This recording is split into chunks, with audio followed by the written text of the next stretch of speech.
Have you ever noticed something strange? Basically, things that matter most in life are often the easiest to delay. Not because they're hard, not because you don't care, but because they ask you to step into uncertainty. And the human brain hates uncertainty. Here's a counterintuitive idea. Your brain doesn't avoid big goals because they're difficult. It avoids them because they threaten your sense of safety. Not physical safety, emotional safety, identity, reputations, the story you tell yourself about who you are. And history is full of examples. Charles Darwin waited over 20 years to publish on the origin of species. This wasn't because he lacked evidence. He has mountains of it. He delayed because he feared backlash, religious criticism, public scrutiny. What the idea would do to his standing in society. So he researched more, refined arguments, collected data, all productive, all reasonable, all delaying the uncomfortable moment of exposure. Darwin wasn't lazy. He was human, just like us. His brain was protecting him, and that same pattern basically showing up in modern times too.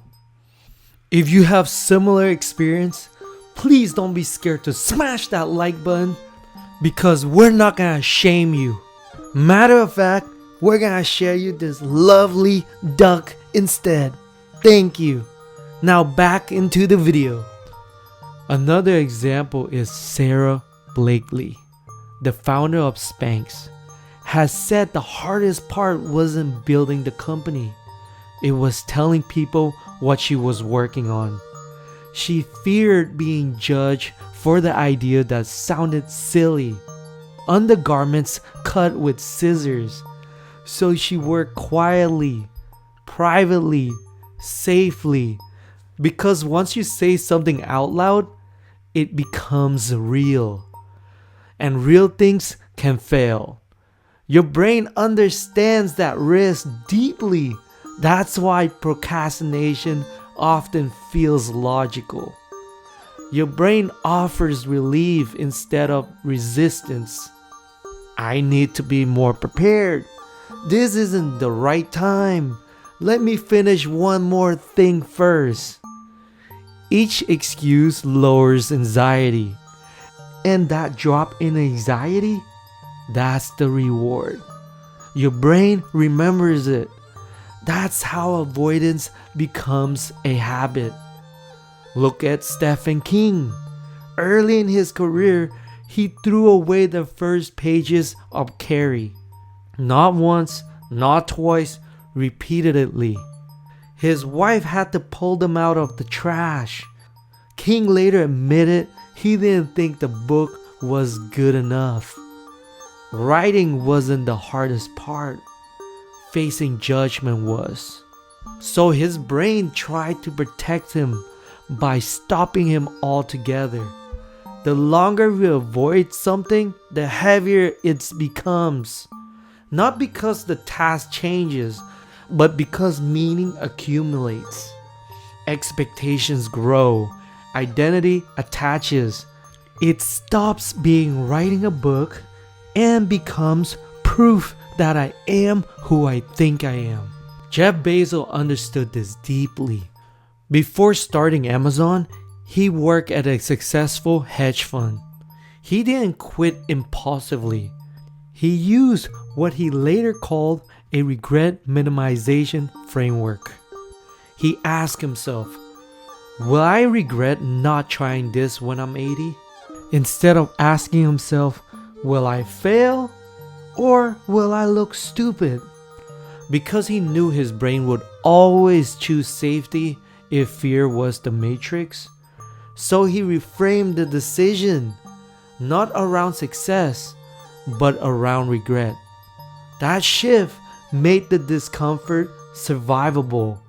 Here's what all these stories share. The brain treats emotional discomfort as danger. It doesn't care how good the idea is. And it doesn't care how capable you are. It only cares about reducing uncertainty right now. That's why planning feels better than starting.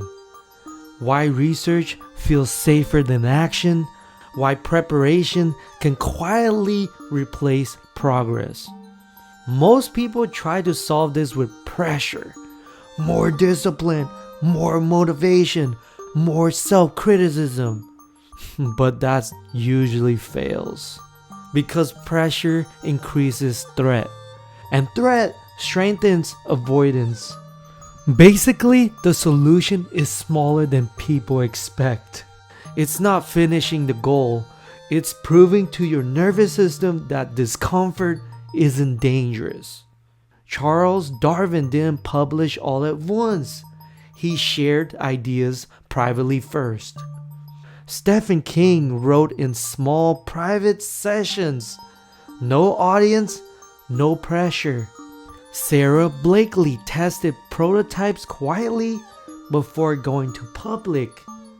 Small steps reduce perceived risk. And once the brain feels safe, progress follows naturally. Here's the paradox.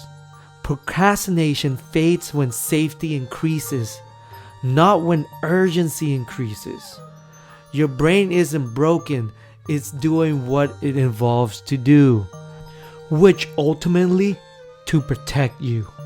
Once you understand that, you stop fighting yourself by stop asking, why can't I start? And start asking, what feels unsafe about this? That single question changes everything.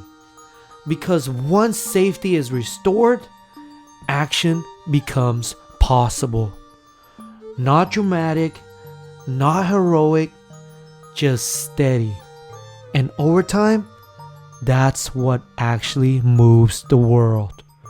With all that said, thank you so much for watching and see you in the next video.